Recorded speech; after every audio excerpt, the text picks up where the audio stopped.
once the Spanish began to populate places like the California and Texas, you begin to see issues arise, particularly with the Americans moving west, right? So, and you see this in the reading where Americans begin to enter places like Texas, and this just creates chaos. So even though this is Mexican territory, particularly when by the time Americans move west, things began to change quite drastically in the 1820s. So let's pick it up from there. In about 1810, you have the move towards independence in Mexico. By 1821, you have actual independence. And this kind of sets the tone for the conflict that happens here in Texas. So in 1819, there's actually a treaty between the United States and Mexico creating the border. So, right now our current president loves to talk about borders, I should say, right? Well, there was one here, right? And it was completely ignored. But it is an official border. And, when people say, we're a country of law and order and all that good stuff, well, here's a great example where Americans didn't follow the law or order, right?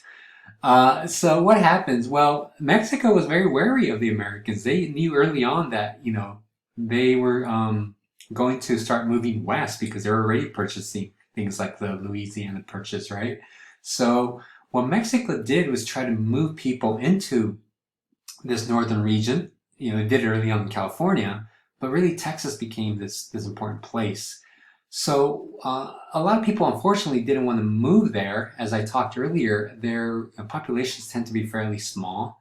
There's not big industry, so basically there's no jobs, really. So why would people move over there? So what Mexico decided to do, as the reading highlights, is ask Americans to move to places like Texas and populate it, which is sounds kind of ironic because these are the people we're trying to keep out, yet you're inviting them to move into Mexico, right? Well, they were called empresarios.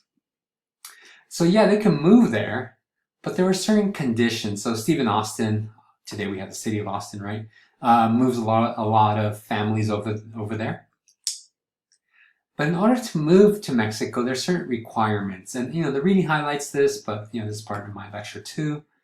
Number one, that you had to abide by Mexican laws, right? Again, today it's just such a, it's just baffles the mind how when we declare immigration policy, it just counters what we did in real life and history. So a great example is this one, that we must abide. Mexico said to these Americans, you can come to Texas, live here for free. Basically, we'll give you some land, but you must abide by Mexican laws.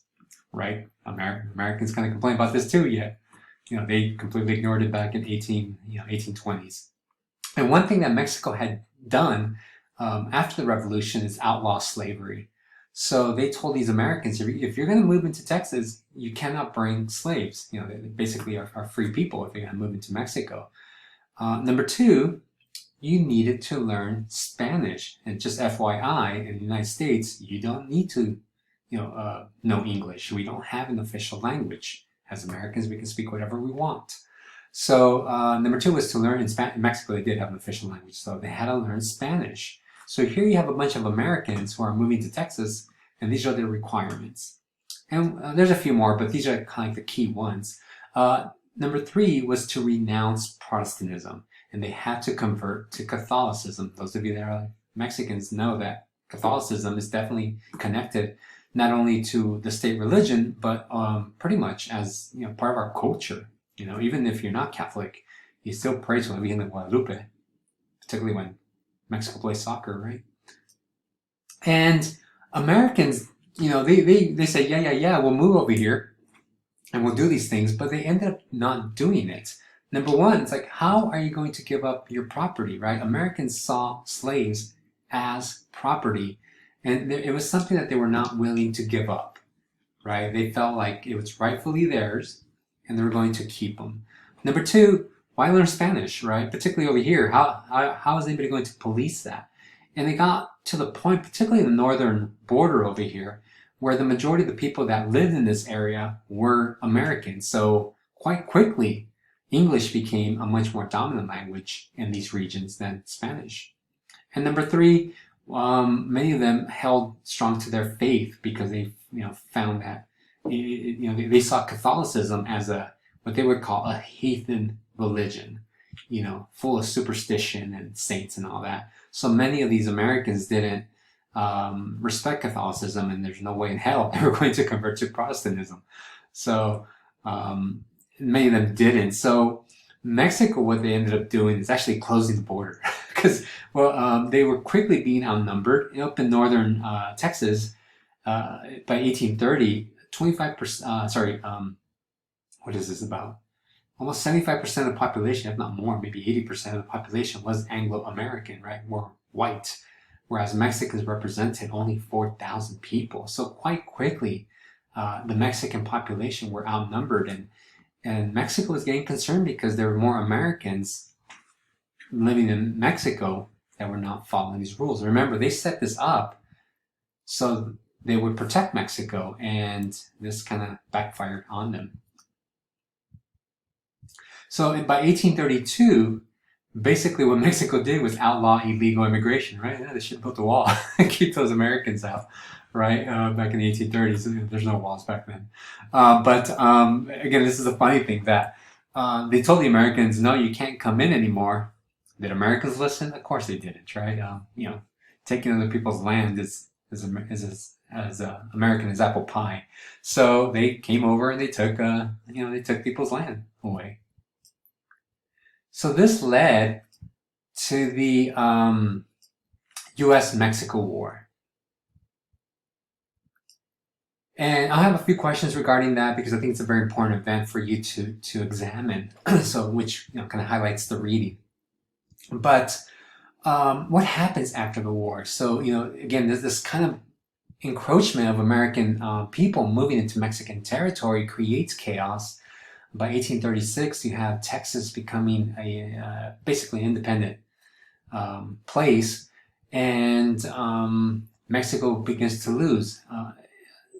This is quite problematic because Mexico had just come out of its independence movement, and it wasn't really stable enough to handle a war. Well, by 1846, you have a war between Mexico and the United States, and we all know who won, right? The United States won. But there was a treaty, and the reading talks about this, right? The Treaty of Guadalupe Hidalgo.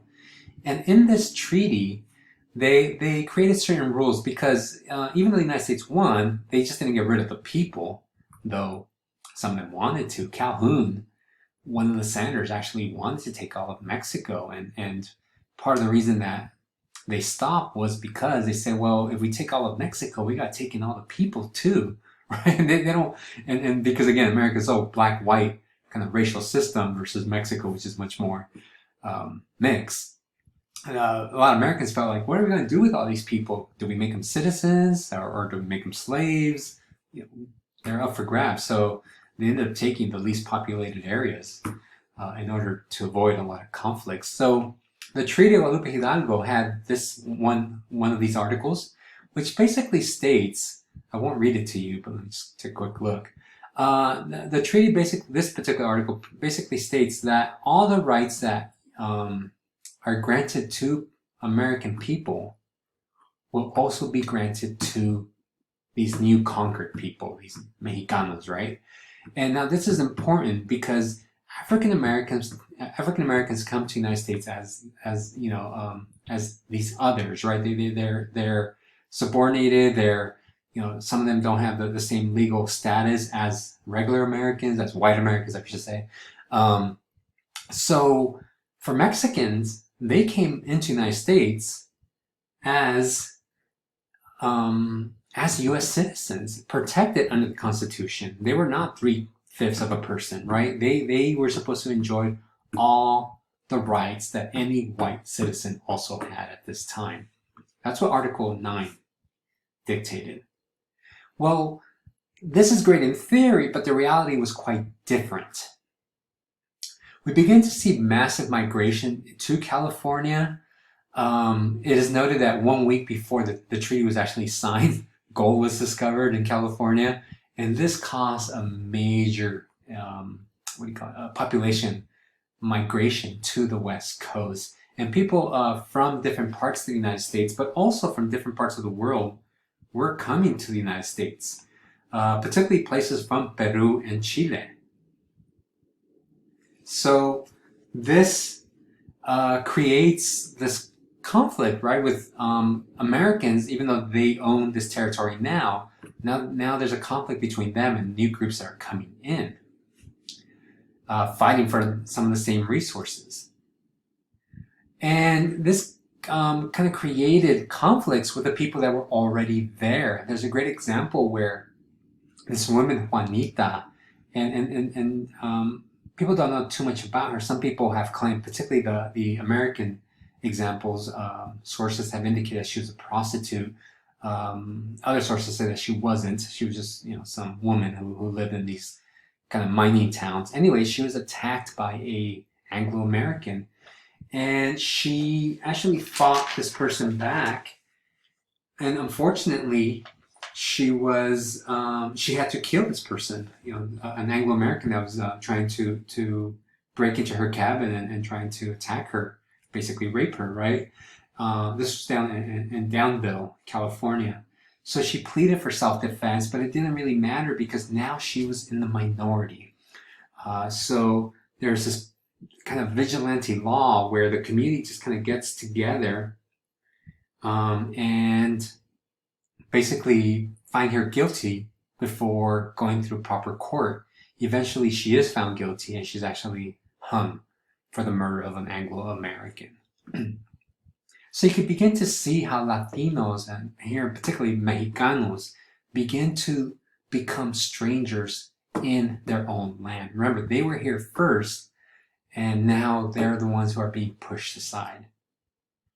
Another example is when it came to mining gold in California, that many of them, Mexicanos or even some of these people from Latin America, from Peru and Chile, had to pay a foreign miner's tax if they were foreigners, hence the name, right?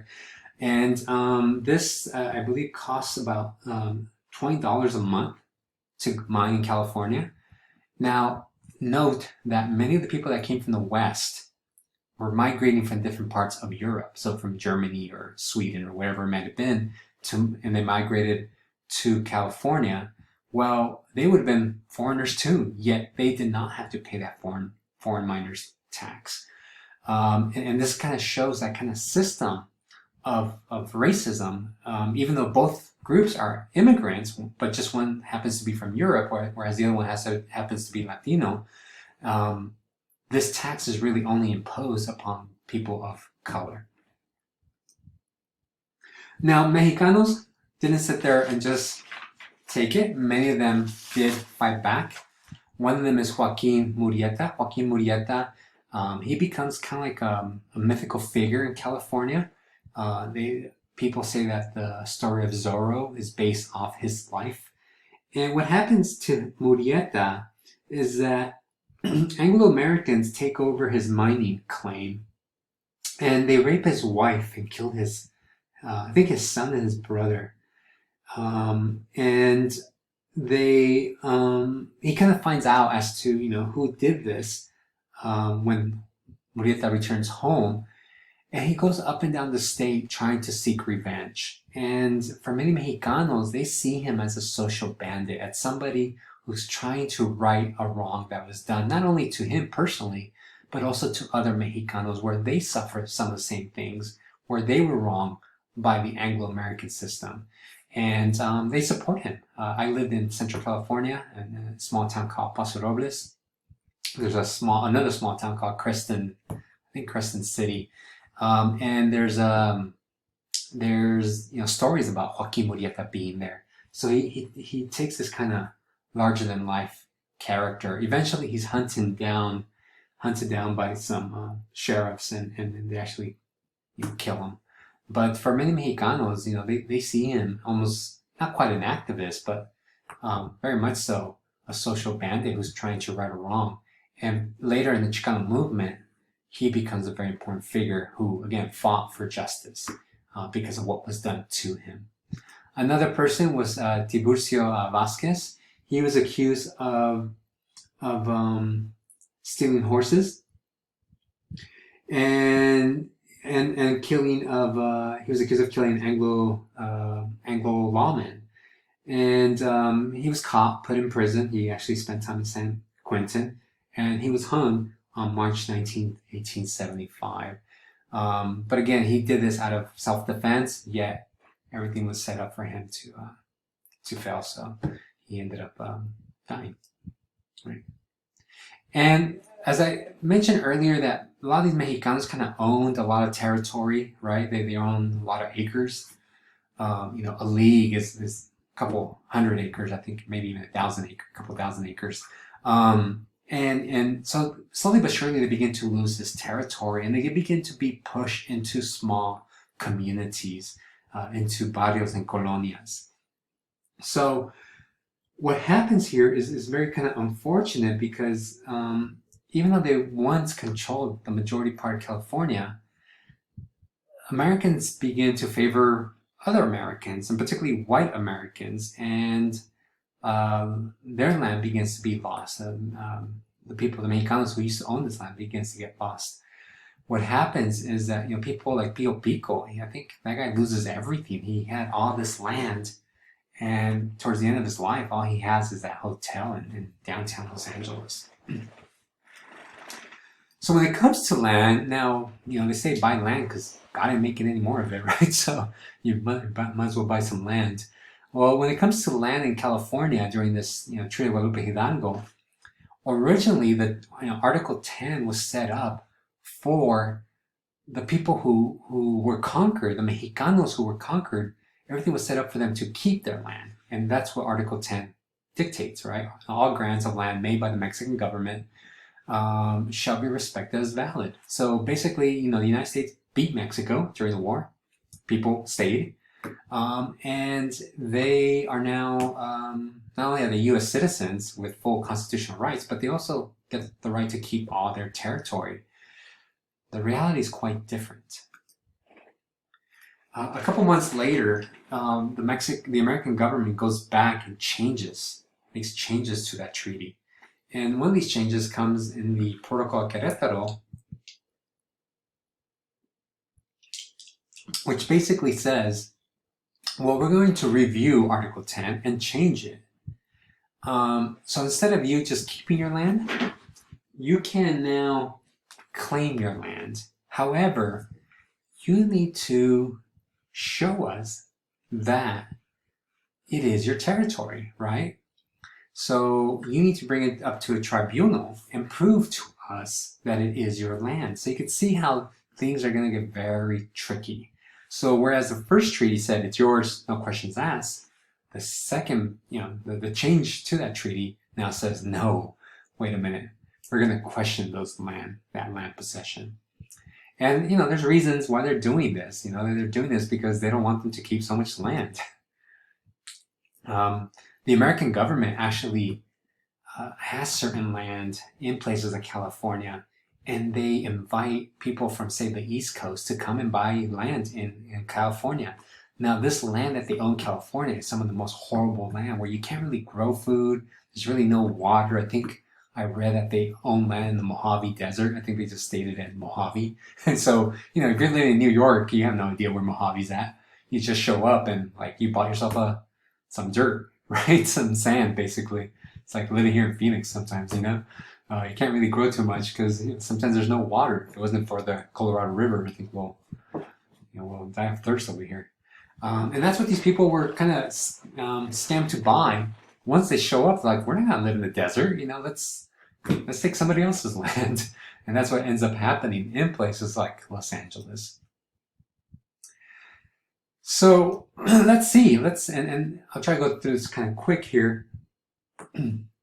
So the U.S. government creates this institution to basically go through that tribunal system that the Protocol Querétaro indicated, so you can prove that it is your territory, right? So if you're a Mexicano, now you need to bring some papers to show that it is your land. Now understand that a lot of these grants were done years before some of these people were even born, right? Some of them might have the paperwork, might not. It might be located, that paperwork might be located in Mexico City, it might be located in Spain. You gotta go look for it. It's like, even I have a birth certificate, but God knows where it's at. I don't know. I'm sure it's in some drawer somewhere. But and I'm still alive. These people, they have owned some of this territory for generations. So, who knows if they still have that documentation. So, unlike the original treaty, now the burden of proof fell on the individual, right? Where you had to prove that it was your land. Not only that, you had to be specific as to what was your territory. So as I mentioned earlier, some of these people got so much land, thousands of acres, that it's, they never kind of kept track as to what was actually theirs. It was just some generic geographical boundary that somebody came up with to indicate that it was their property. And now the US government said, no, tell me exactly where these lines are at. So this became a way to kind of question it and delegitimize these land grants that were handed down generations ago. Now, about 3/4 of people submitted their land grants, but it took on average about 17 years for all the documentation to be official. 17 years. Some of you have probably barely been alive 17 years, maybe 18 years, right? Those of you that are still fairly young. That's a long time to prove that it is your property. In the meantime, things get very complicated because, number one, you have just been conquered. You don't know the rules to this new country. So you need to hire yourself a lawyer, right? You don't know the laws. Maybe even then you probably know the laws, very little of the laws of Mexico. Now you got to know the laws of a new country. So you hire yourself an American lawyer, and they're not gonna work for free. So you need to pay them. So what a lot of what they call these dons did was pay them in land. Say, I'll give you this piece of land from all these acres that I own if you represent this whole process. And some of these lawyers are very shifty characters. Some of them said, yeah, we'll do that.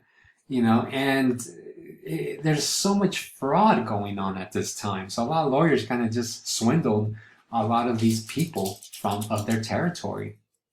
Another thing that was happening at this time was that if you owned a piece of land, a Mexicano, during this period when it's being reviewed, because the American government invited so many people west and they wanted some of this territory. Remember I mentioned earlier that the US government opened land like in kind of horrible places to live.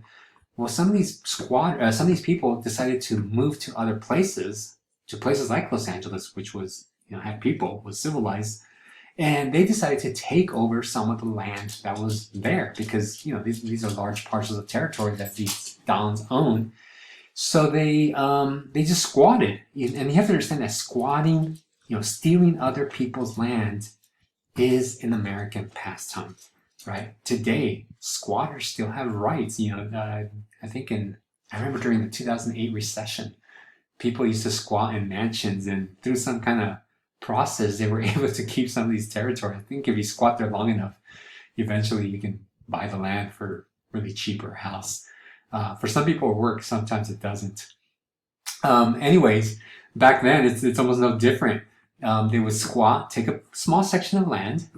Now, you probably read this in a reading that you have two different type of economies, right? The Americans have like agriculture economy, and the Mexicanos have these kind of what do you call them, like a cow hide economy, where they are have cows just kind of roaming the territory and so forth, selling the hide, maybe selling the meat for the most part. So anyways, what was happening is that some of these animals will go into the fields of some of these Americans that were growing crops, and they would eat it. And then these American people who were illegally squatting in this territory would kill the livestock. And unfortunately, there was nothing that the Mexicano could do because this was disputed land. And anyways, some of the Dons did try to take these people to court, but unfortunately, you had to take each one to court. So if you had 20 squatters on your land, you had to take each one to court, right? Because they're squatting at different times in the 17-year period. And again, it's not like Judge Judy or something like that, right? Where you two just show up and dispute it. You have to. That would have been funny, right?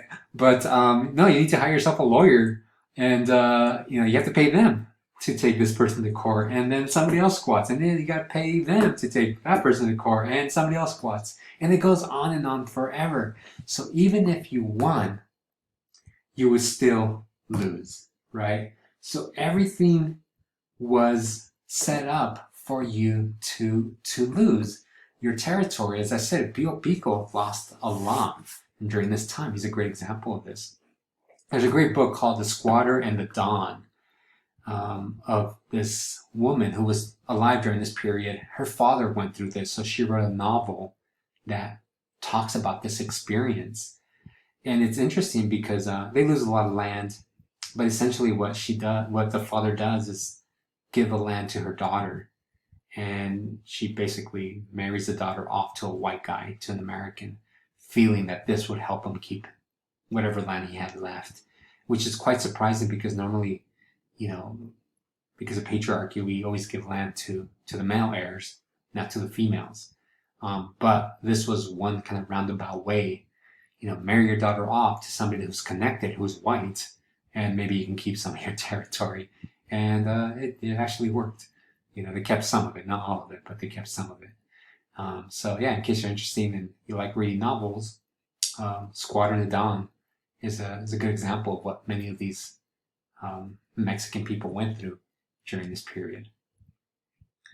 So what do we learn? Well, we learned that in this lecture that the Spanish, and by Spanish we don't mean Spain, like they're all white, but we need New Spain, begin to colonize this kind of frontier area called California and Texas and New Mexico.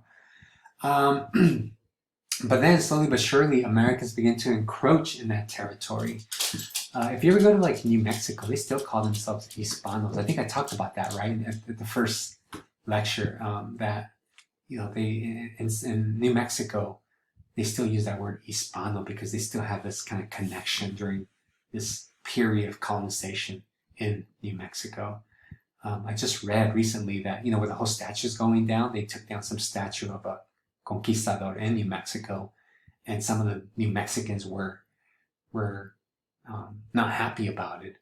And I think if you Google it, you could find the article about it. But this guy tried to stop that from happening, but also get rid of Chicano studies, so it didn't quite work out for him too well. But anyways, again, this kind of sense that these people were Spanish who were colonizing New Mexico and California and Texas. At the same time, or a couple years later, you have Americans moving into a Mexican territory, and part of it, it's Mexico's fault. They invited these Americans to come in, and unfortunately, these Americans never followed the law that was stipulated in the conditions for them to move here and take some land. And then lastly, you probably have heard the statement, we did not cross the border crossed us. Well, this is a generation between 1848 and 1900 who experienced this. They were already here. This was once Mexican territory. And now they have been conquered by a new group of people. And now they were viewed as, again, strangers in their own land, even though they have been here for a few generations. So this becomes a generation that, even though they're Americans in citizenship because of the treaty, they're still viewed as second-class citizens. So this takes us up to about 1900, and the next lecture focuses from 1900 forward. All right, so we'll stop it there, and I'll see you next week.